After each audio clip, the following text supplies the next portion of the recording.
Multikulturalisme adalah sebuah konsep sosial, budaya, dan politik yang mengakui, menghargai, dan mempromosikan keberagaman budaya dalam suatu masyarakat. Dalam era globalisasi ini, multikulturalisme menjadi semakin relevan karena pergerakan manusia yang lebih bebas antar negara, baik untuk tujuan pekerjaan, pendidikan, maupun migrasi. Konsep ini tidak hanya mengakui keberadaan kelompok-kelompok etnis, ras, agama, dan budaya yang berbeda, tetapi juga menekankan pentingnya menghargai kontribusi masing-masing kelompok terhadap masyarakat yang lebih luas. Dalam proses demokratisasi ini, ada suatu keharusan yang tak boleh dilupakan dan diabaikan, yaitu tentang kemanusiaan. Kemanusiaan ini tidak dapat diabaikan karena hakikat dari demokrasi ialah menempatkan manusia sebagai subjek demokrasi itu sendiri.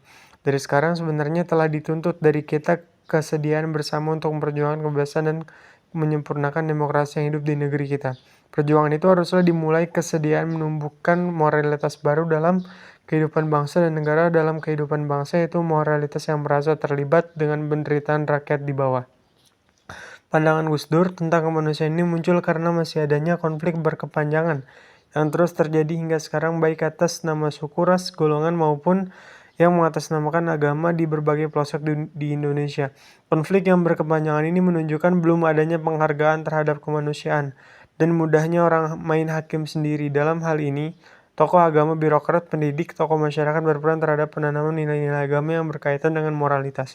Agama Samawi yang terakhir dalam Islam, menurut Gus Dur, muat 5 jaminan kemanusiaan.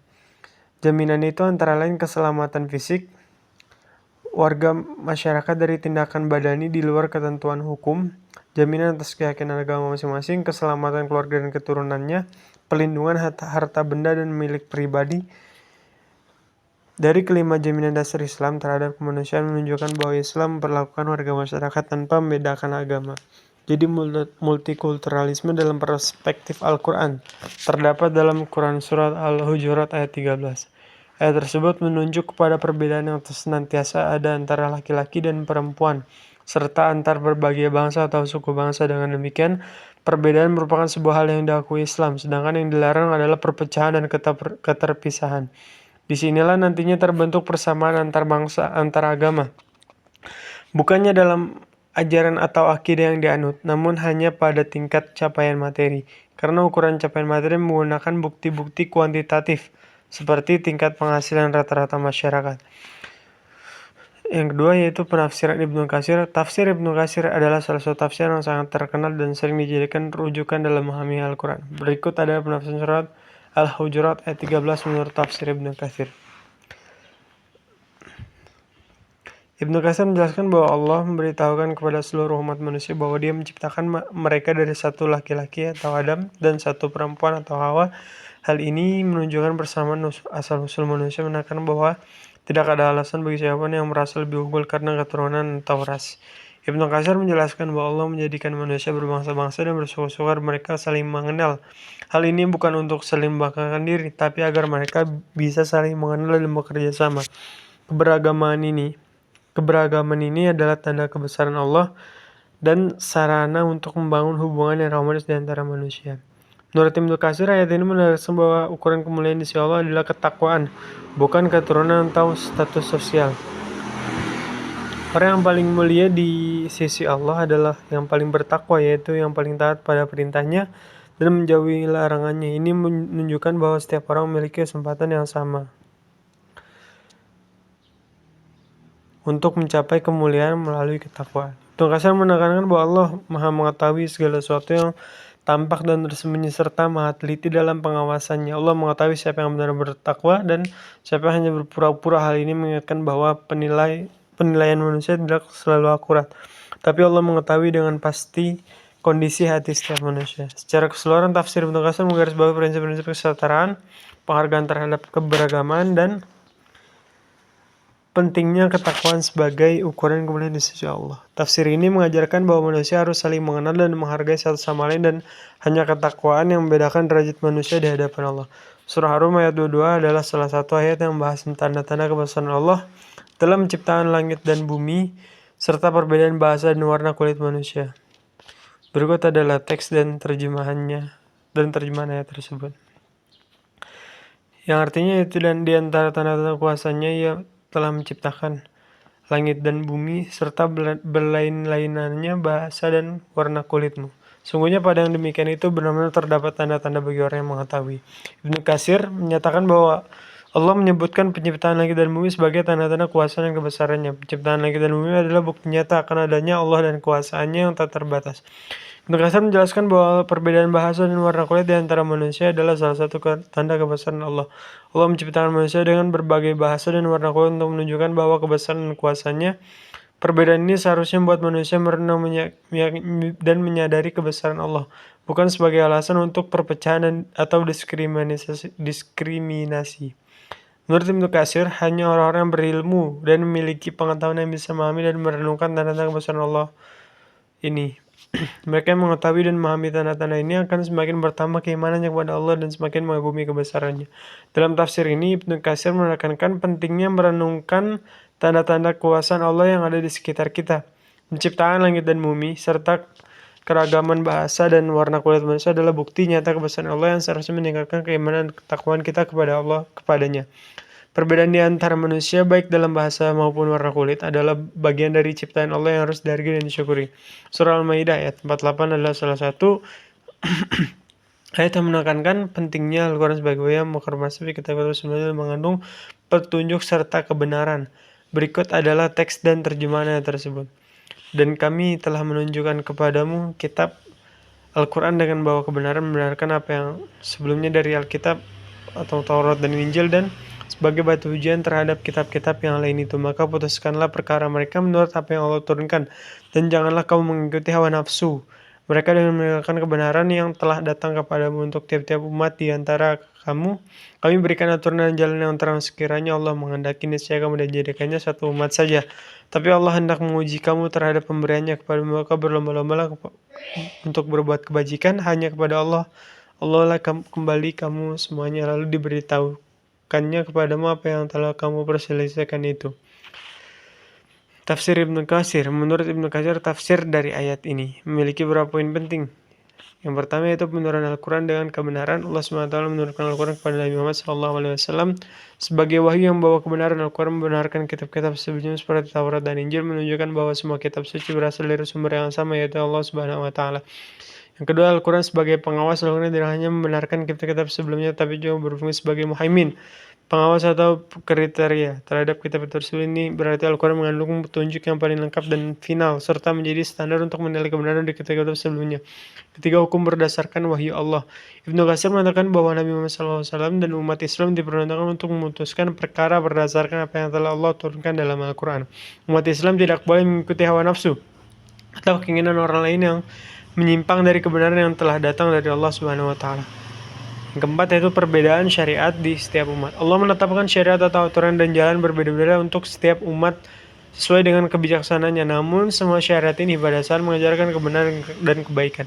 5. Tujuan perbedaan dan ujian. Allah bisa menjadikan seluruh umat manusia sebagai satu umat yang homogen, tapi Dia milih untuk menciptakan keragaman sebagai ujian bagi manusia, untuk melihat bagaimana mereka menggunakan karunia yang diberikannya. Oleh karena itu, manusia diperintahkan untuk berlomba-lomba dalam kebaikan.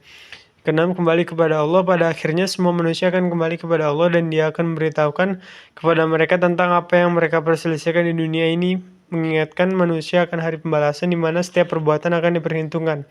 Secara keseluruhan, tafsir Ibnu Katsir untuk ayat ini menekankan pentingnya Al-Quran sebagai wahyu terakhir yang membawa kebenaran dan petunjuk lengkap, serta menggarisbawahi prinsip keadilan, ketaatan kepada wahyu, dan tujuan dari keberagaman syariat sebagai ujian bagi manusia. Surah Al-Baqarah 256 adalah ayat yang sering dikutip mengenai kebebasan beragama. Berikut adalah teks Arab dan terjemahannya, yang artinya itu tidak ada paksaan dalam menganut agama Islam. Sungguhnya telah jelas jalan yang benar daripada jalan yang sesat. Karena itu barang siapa yang ingkar kepada Tauhid dan beriman kepada Allah, maka sungguh dia telah berpegang pada buhul tali yang sangat kuat yang tidak akan putus. Allah Maha mendengar lagi Maha mengetahui. Tafsir Ibnu Katsir. Ibnu Katsir menjelaskan bahwa Allah tidak memaksakan siapapun untuk masuk Islam. Ayat ini turun terkait dengan beberapa insiden pada masa Nabi Muhammad SAW, di mana beberapa orang berusaha memaksa keluarga mereka untuk memeluk Islam. Islam adalah agama yang harus dipeluk dengan kerelaan hati, bukan melalui paksaan atau tekanan. Jelasnya jalan yang benar dan jalan yang sesat. Islam sebagai agama yang benar memiliki argumen yang jelas dan bukti-bukti yang kuat yang membedakannya dari kebatilan. Karena kebenaran Islam sudah jelas, tidak diperlukan paksaan untuk membuat seorang menerimanya. Hidayah atau petunjuk adalah urusan Allah, dan manusia hanya bisa menyampaikan risalah. Berpegang pada buhul tali yang kuat, barang siapa menolak tauhid serta sesuatu yang disembah atau segala sesuatu yang disembah selain Allah dan beriman kepada Allah, maka dia telah berpegang pada tali yang kuat dan tidak akan putus. Tauhid di sini merujuk pada segala bentuk penyembahan berhala atau berhala, kuasa setan, dan segala sesuatu yang membawa kepada kesesatan. Keimanan kepada Allah memberikan landasan yang kokoh dan tidak akan terputus karena didasarkan pada kebenaran sejati. Allah Maha mendengar dan Maha mengetahui. Allah mendengar dan mengetahui segala sesuatu. Dia mengetahui niat dan perbuatan manusia, termasuk dalam urusan keimanan dan penolakan terhadap kekafiran. Ini juga menegaskan bahwa Allah mengetahui siapa yang benar-benar ikhlas dan dalam beriman kepadanya dan siapa yang pura-pura atau dipaksa. Ibnu Katsir menggarisbawahi bahwa kebebasan dan dalam memilih agama adalah prinsip dasar dalam Islam, dan paksaan tidak menghasilkan keimanan yang sejati. Keimanan harus datang dari keyakinan yang mendalam dan pemahaman yang jelas tentang kebenaran Islam. Ayat ini juga menegaskan pentingnya menolak segala bentuk kesesatan dan beriman kepada Allah sebagai satu-satunya Tuhan yang benar. Untuk itu kita harus paham betul arti dari multikulturalisme, yang mana sangat penting untuk kita bertoleransi, terutama semboyan negara kita adalah Bhinneka Tunggal Ika, berbeda-beda tapi tetap satu jua, yang artinya banyak suku ras serta bahasa dan juga budayanya, tapi satu tujuan. Surah Al-Anfal ayat 63 berbunyi, yang artinya dan yang mempersatukan hati mereka, orang-orang benar, walaupun kamu membelanjakan semua kekayaan yang berada di bumi, niscaya kamu tidak dapat mempersatukan hati mereka. Akan tapi Allah telah mempersatukan hati mereka, sesungguhnya Dia Maha Perkasa lagi Maha Bijaksana.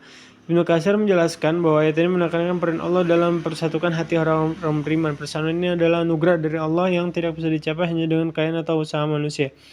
Ibnu Katsir menekankan bahwa walaupun Nabi Muhammad SAW atau orang mengumpulkan semua kekayaan yang ada di bumi untuk menyatukan hati manusia, mereka tetap tidak akan berhasil. Hal ini menunjukkan keterbatasan usaha manusia dalam mencapai persatuan hati yang hakiki. Persatuan hati orang-orang beriman adalah bukti keagungan dan kebijaksanaan Allah. Allah adalah yang maha perkasa atau Al-Aziz, yang memiliki kekuasaan penuh, dan maha bijaksana atau Al-Hakim, yang memiliki bijaksana sempurna dalam segala urusan.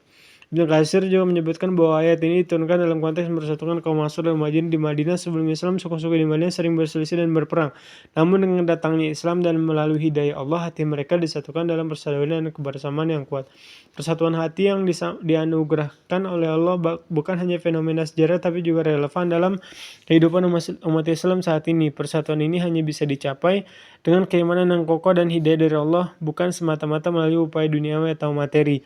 Dengan penjelasan tersebut, Ibnu Katsir menekankan bahwa pentingnya peran Allah dalam menciptakan persatuan di antara orang beriman dan menunjukkan bahwa persatuan yang sejati hanya bisa dicapai melalui keimanan dan hidayah dari Allah Subhanahu wa taala. Kesimpulan penelitian ini menelaah penafsiran Ibnu Katsir terhadap konsep multikulturalisme dalam Al-Quran berdasarkan analisis terhadap tafsirnya. Dapat disimpulkan bahwa Ibnu Katsir mengakui keberagaman budaya dan etnis sebagai bagian integral dari ciptaan Tuhan. Dalam tafsirnya, Ibnu Katsir seringkali menekankan pentingnya nilai-nilai keadilan, toleransi, dan penghargaan terhadap perbedaan. Dia merujuk pada ayat-ayat yang menekankan bahwa manusia diciptakan bersuhu dan berusaha agar saling mengenal. Ibnu Katsir juga menyoroti pentingnya koeksistensi damai dan interaktif positif antara berbagai kelompok etnis dan agama, meskipun ada beberapa interpretasi yang cenderung eksklusif.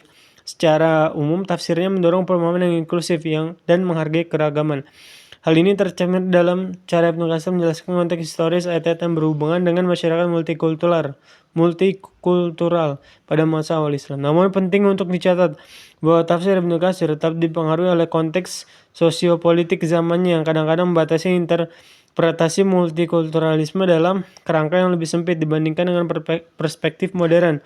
Meski demikian, kontribusi tafsir Ibnu Katsir memberikan landasan penting bagi diskusi kontemporer mengenai multikulturalisme dalam Islam, menawarkan pandangan bahwa keberagaman merupakan bagian dari rencana ilahi yang harus dihormati dan dirayakan. Secara keseluruhan, penelitian ini menunjukkan bahwa meskipun terdapat batasan historis dan konteks tertentu, penafsiran Ibnu Katsir terhadap multikulturalisme dalam Al-Quran tetap relevan dan dapat menjadi dasar untuk mengembangkan wacana yang lebih inklusif dalam masyarakat Muslim masa kini. Wallahu a'lam. Terima kasih. Wassalamualaikum warahmatullahi wabarakatuh.